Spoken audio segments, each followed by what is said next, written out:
আজ 5ই আগস্ট প্রথম প্রহরে আমরা 8টি বাইক মোট 9 জন সুন্দরবনে রওনা দিলাম। এখন আছি পদ্মা সেতু টোল প্লাজা ঠিক একটু আগে।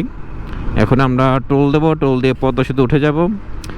আসলে আমাদের হঠাৎ একটা প্ল্যান হলো যে যেহেতু 5ই আগস্ট নতুন একটা গণ অভ্যুত্থান দিবস হিসেবে জাতীয় ছুটি ঘোষণা করা হয়েছে, সেই ছুটির দিনটাকে একটু উপভোগ করার জন্য আমরা একটু সুন্দরবন ঘুরে আসি একদিনের জন্য। একদিনের মধ্যে ডে নাইট ট্যুর, রাতে যাব, সারাদিন ওই জায়গায় থেকে আবার বিকেলে রওনা দিয়ে আবার রাত্রে ঢাকা বের করবো, এরকম প্ল্যান। এই যে আমরা 8টি বাইক এখানে দাঁড়াচ্ছে, আমরা একটু সামনে যেয়ে দাঁড়াবো, সামনে চলে যাব। এখান থেকে একযোগে আমরা সবাই আবার পদ্মা সেতু উঠবো টোল দেওয়া শেষ হলে। যা বলতেছিলাম, আমরা চিন্তা করলাম যে একদিন সুন্দরবন ঘুরে আসি। আমাদের এক ট্যুরমেটের ফ্রেন্ড ওই জায়গার এক রিসোর্টের ম্যানেজার, ওনার সুবাদে ওনার সাথে একটু কথা বলে আমরা একটা রুম বুক নিয়ে জাস্ট সারাদিন থাকার জন্য খাওয়া দাওয়ার ব্যবস্থা করে চলে যাচ্ছি একটা সুন্দর দিন কাটানোর উদ্দেশ্যে। আমরা রওনা হয়েছিলাম 10টা সাড়ে 10টার দিকে, কিন্তু ওই যে প্রতিমধ্যে কমিউনিকেটর কানেক্ট, ঢাকা শহরের একটু জ্যাম, বিভিন্ন কারণে আমাদের একটু দেরি হয়েছে। যাই হোক, টোল দেওয়া শেষ, এখন আমরা সবাই পদ্মা সেতু উঠবো ইনশাল্লাহ। টোল দেওয়া শেষে আমরা এখন পদ্মা সেতুতে উঠতেছি। এক সময় যখন পদ্মা সেতু বাইক চলতো না, তখন মানুষের অনেক আকাঙ্ক্ষিত একটা ব্রিজ ছিল পদ্মা সেতু। যা হোক, পরবর্তী খুলে দেওয়া হয়েছে, প্রায় অনেক দিন হলো। আমরাও অনেকবার গিয়েছি, অনেক ভিডিও করেছি। আসলে ওই ভিডিওগুলো তখনকার আসলে ওই দিনের বেলা ছিল, কোনো সময় বিকালে ছিল, রাতের ভিডিও আমার কাছে নেই। আজকে প্রথম আমি রাতের ভিডিও করতেছি। বাইকারদের যাওয়ার জায়গাটা খুবই সংকীর্ণ, তারপরও আমরা যেতে পারছি আলহামদুলিল্লাহ।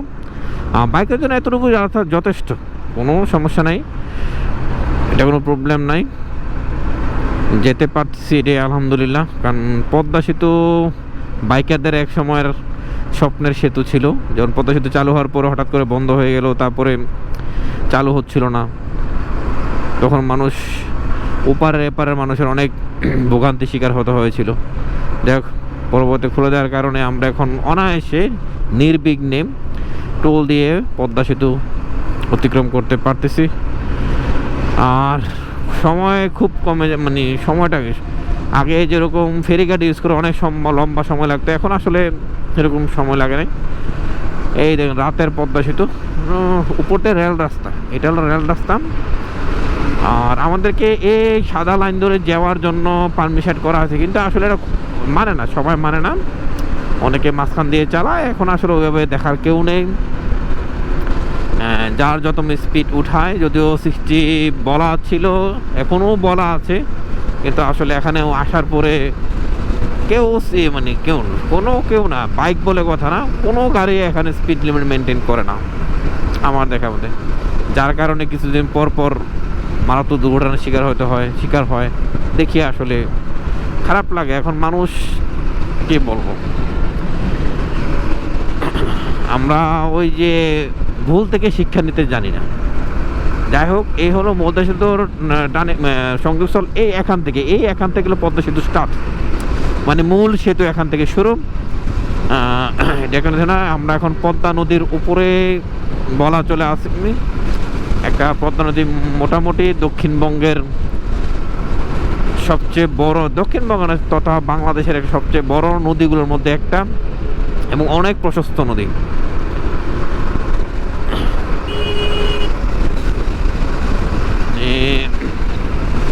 এখানে এসে 3টা গাড়ি ওভারটেক করতেছে, কি বলবো কাকে। আমার সামনে যিনি আছেন আমাদের শ্রদ্ধেয় মাসুদ রানা ভাই, ভাইরাল ম্যান রানা ভাই, যাকে সবাই রানা ভাই নামে চিনে। আমি অবশ্য মাসুদ ভাই নামেই ডাকি বেশিরভাগ সময়। যাই হোক, উনি আমাদের সাথে ট্যুরে যাচ্ছে। এর আগে আমরা একসাথে ট্যুর দিয়েছিলাম বগালে, একটা কক্সবাজার, গত মাসে। এ মাসে একদিন যাচ্ছি, গ্রুপে একটা পোস্ট দিয়েছিলাম যে শীঘ্র নতুন দিগন্তে নতুন কোনো দিগন্তে যাচ্ছি একটা সংক্ষিপ্ত ট্যুরে। আর সেই ট্যুরের স্ট্যাটাস দেখে আমাকে ফোন দিল, ভাই কবে যাচ্ছেন, কোথায় আছেন, আমাকে নিয়ে যাবেন। তাই বাইকে নিয়ে আসা।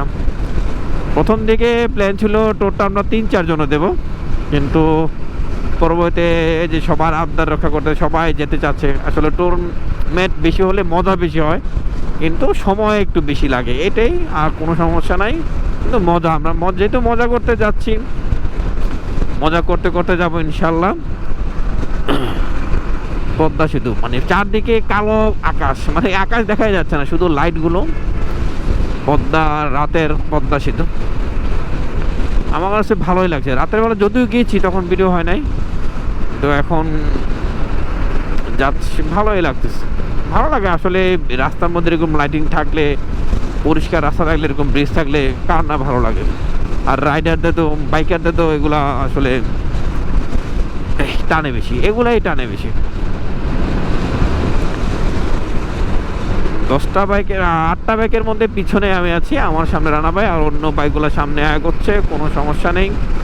আমি যেহেতু একটু ব্লক করতেছি, একটু স্লো টানতেছি, তারপরেও 70 আপ। আর যেহেতু 60-র পারমিশন আছে, আমরা তো টানতেছি। ট্রাক, এই যে ট্রাক লরিগুলো 60 আপ টানতেছে। এখন আসলে যেটে যতই টানুক, আসলে একটু নিরাপদে ওভার স্পিড না করলে না হয় যে 100 এরকম না টানলে বেটার এখানে। কারণ এইসব জায়গায় কখন কোন মুহূর্তে দুর্ঘটনা ঘটবে কোনো বলার উপরে না। এখন রাত 1:35। অনেক অনেক রাত হয়ে গেছে আসলে। এতক্ষণে আমরা অনেক দূর জায়গা যাওয়ার কথা, আর এত প্যারা নিয়েছি না, যেহেতু যাচ্ছি সুন্দরবনে। আমরা খুলনা শহর যাব না, খুলনা শহরের আগে আমরা মংলা দিয়ে চলে যাব, যার কারণে আসলে আমাদের সময় তো লাগবেও না। আর যেহেতু আমরা মংলা আশেপাশে কোথাও সকালে নাস্তা করে আমরা রিসোর্টে যাব, যার কারণে আমরা প্যারা নিচ্ছি না। কারণ রাত দেরি হলেও সমস্যা নেই, রাস্তা বেশি দূরেরও না, আমরা রাস্তাগুলো ভালো। সবচেয়ে বড় কথা হলো এই রাস্তাটা ভালো, কারণ আমি এপ্রিল মাসে ক্রস কান্ট্রি ট্যুরের সময় গিয়েছিলাম, তখন ওই ভিডিওগুলো আসলে এখনও ছাড়া হয়নি, অর্ধেক ভিডিও ছাড়া হয়েছে। তামামিলের পরে ভিডিওগুলো ছাড়া হয়নি, তাদের ঢাকা বন্ধে ভিডিও, এগুলো দেখি আসতে যে পরে অনেক ভিডিও জমা আছে, কতগুলো ছাড়বো দেখি, সময় সংরক্ষণ করে ওইগুলো এক সময় ছাড়বো। আর আমার অনেক ভিডিও নষ্ট হয়ে গেছে, বুমরার পরে কোনো ভিডিও আমার নেই, সব ভিডিওগুলো নষ্ট হয়ে গিয়েছিল, কপাল খারাপ আমার। অনেক মানে প্রায় 200 জিবির মতো ভিডিও নষ্ট হয়ে গিয়েছে। কিছু করে না, ইনশাল্লাহ সমস্যা নাই, ভিডিও সমস্যা হবে না, হয়তো ওই ভিডিওগুলো আর পাবো না। আর ওইভাবে হয়তো ট্যুর কবে দেওয়া হয় আর ঠিক ঠিকানা নেই। ট্যুর করতেছি, ভিডিও হচ্ছে, এখন নিয়মিত আপডেট যাচ্ছে, অর্থাৎ অনেক ভিডিও জমাতে, প্রতিদিন ভিডিও সম্ভব হয় না, মাঝে মধ্যে আছে 1 দিন 3টা ভিডিও দেওয়া হয়, এবং কাজের চাপে অনেক সময় ওই দিন কোনো ভিডিও দেওয়া হয় না। আজকে মাত্র একটা ভিডিও দিয়েছি সারাদিনে পেজের মধ্যে, মানে টাইম পাই নাই। আর ভিডিও লং ছিল বেঁধে আজকে এইটার পর আর দিচ্ছি না, কালকের থেকে আবার ইনশাল্লাহ ভিডিও দেওয়া শুরু হবে। আর ট্যুরে আসলে ভিডিও দেওয়া হয়, কিন্তু কাজে যখন ফিরি তখন কাজে আসার পর চাকরি তো করতে গেলে মাঝে মাঝে কাজের একটু প্রেশার থাকেই, আর প্রেশারের কারণে আসলে ওইভাবে ফেসবুক, মোবাইল ধরার টাইম পাই না, আর ভিডিও কখন করব। অনেকক্ষণ ধরে আমরা পদ্মা সেতুর উপরে আছি, মনে হচ্ছে মানে সময় যাচ্ছে না। এটা জাজিরার প্রান্ত, ওই পার দেখেন লাল নীল বাতিগুলো অনেক চিকিমকি করতে, মানে সুন্দর লাগে। রাতের দৃশ্যগুলো এগুলো সুন্দর, রাতের দৃশ্যগুলো একমাত্র সুন্দর এই লাইটের জন্য। লাইট না থাকলে রাতের দৃশ্য, রাস্তার লাইটগুলো দেখা যাচ্ছে কি।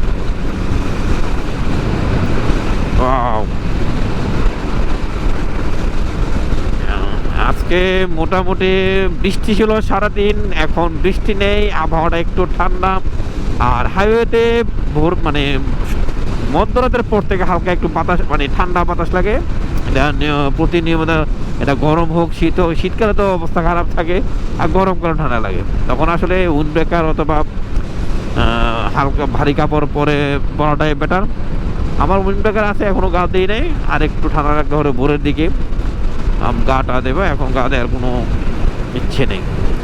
ওই পাশ দিয়ে পদ্মা সেতু উঠতেছে, আর এক মানে আসার পথে ওই পাশ দিয়ে আসতে হয়, ওই দূরের রাস্তা। আমরা এপাশ দিয়ে আমরা মেন শুধু ভাঙ্গার মামা রোডে আছি এবং মিশে যাবো আর কি ওই জায়গায়। বাম দিকে ক্যান্টনমেন্ট, আমরা তো ক্যান্টনমেন্ট রোডে ঢুকবো না, আমরা সোজা চলে যাব।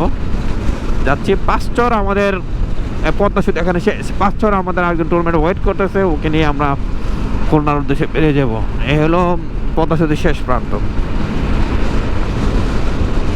জাজিরা প্রান্ত আমরা ক্রস করতেছি। বাম দিকে পদ্মা সেনানিবাস। আমরা এখন চলে যাচ্ছি ভাঙ্গার দিকে। ভাঙ্গা গিয়ে আর একটা রেস্ট নেব, তখন কথা হবে আলাদা। আমাদের 8টা বাইক সামনে বাইকগুলো আছে, কোনো সমস্যা নেই ইনশাল্লাহ। কথা হবে সামনে আরো।